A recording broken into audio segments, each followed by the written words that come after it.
What's up mga kapogi? Dadayo kami sa kasalan. Yun.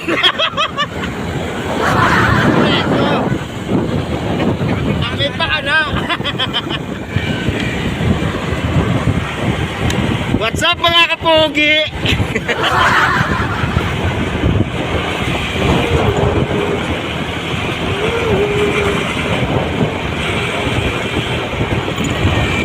Mga kapogi, nandito na kami sa kasalan.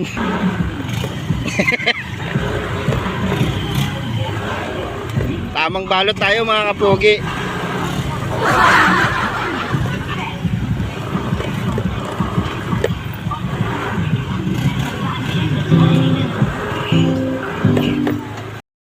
Guys, nandito na nga pala kami.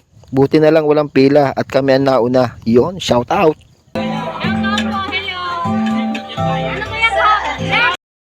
Yun na nga mga kapogi. Aret si Sus Lopez ay may baong plastic labo. At siya daw ay magsasharon muna.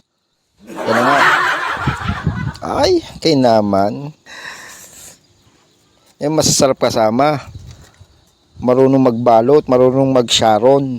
Yun na, tinakal na ang apritada. Eh tinatanong nga ako ni kumpare kong yan, kung gusto ko rin daw ng kaldereta, eh sabi ko siya, at balutin na rin. At nang maipulutan mamaya.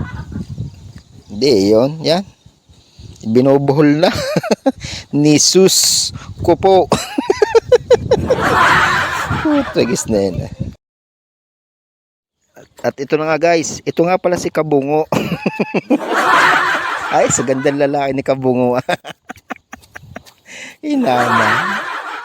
Sa daming kinuha na yan. May nakabag pa. Hindi na nga lang nakita sa video at wag daw ipapakita at nakakahiya. Malupit si Kabungo. At yan guys, syempre hindi magkapapahuli si Kapogi. Magbabalot din tayo ng ice cream.